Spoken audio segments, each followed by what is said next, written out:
তোমরাই দেখো মেয়ের অবস্থা, পুরো বুদ্ধ টেম্পলটাই ক্লিন করে দিল তার এই জামাটা দিয়ে। হায় ভগবান। আমরা সবাই সকাল সকাল ঘুম থেকে উঠে নিয়েছি, তারপরে হোটেল থেকে আমাদের ব্রেকফাস্ট দিয়ে দিয়েছিল। ব্রেকফাস্ট করে নিয়েই আমরা কিন্তু চেক আউট করে নিয়েছি হোটেল থেকে। তারপর বরমশাইয়ের কিছু অফিসিয়াল কাজ ছিল, সেগুলো সেরে নিয়ে আমরা সবাই মিলে সাইট সিইং এর উদ্দেশ্যে বেরিয়ে পড়েছি। প্রথমেই আমরা চলে গিয়েছিলাম পেরেঙ্গের স্কাই পার্কে। এখানে একটা অনেক বড় বুদ্ধ টেম্পলও আছে। এতদিন আমি শুধু এই কাঁচের ব্রিজটাকে ফোনেই দেখেছিলাম, আজ আমি এই কাঁচের ব্রিজের উপর দিয়ে হেঁটে যাচ্ছি, আমার ভীষণ ভালো লাগছে। চলো এবার সিঁড়ি পেরিয়ে মন্দিরের ভিতরে প্রবেশ করা যাক।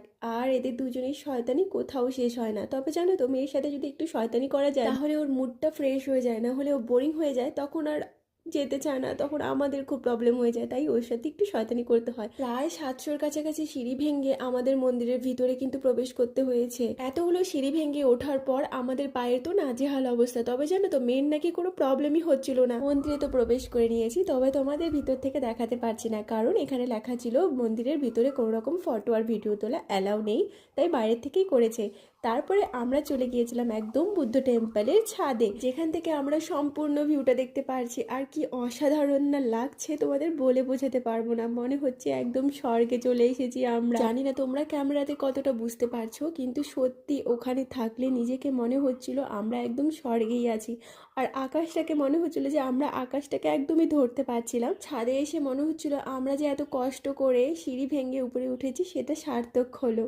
চলো এবার নিচে নামা যাক। নিচে নামার সময়ও কিন্তু আমরা সবাই মিলে ফিল নিয়ে নেমেছি। কারণটা হলো, বুদ্ধ টেম্পলে যে ভিতরটা আছে, যেখান থেকে ছাদের দিকে যাবে আর কি, পুরোটাই স্লিপি ছিল। সেখান থেকে পুরো স্লিপ কেটে কেটে মেয়ে নিচে নেমেছে। আর জানো তো তোমরা, যতটাই না আমাদের কষ্ট হয়েছিল উপরে ওঠার সময়, ততটাই ইজি হয়েছিল নিচে নামার সময়। দেখো পুরো দৌড়ে দৌড়ে নিচে নেমেছিলাম আর খুব ভালো লাগছিল। আর ওই দেখো মেয়ে আমার আগে পৌঁছে গেছে সে নিচে। তো চলো আজকের ভিডিওটা এখানেই। আজ তবে একটাই সাইট সিইং থাক, আবার কাল দেখাবো অন্য সাইট সিইং। তো একটা একটা করে দেখাতে হবে তো, কারণ অনেক কিছু আমি ভিডিও করেছি, সেটা একসাথে দেখানো সম্ভব না। তো ভিডিওটা ভালো লাগলে অবশ্যই লাইক করে দিও আর চ্যানেলটাকে সাবস্ক্রাইব করে দিও। টাটা।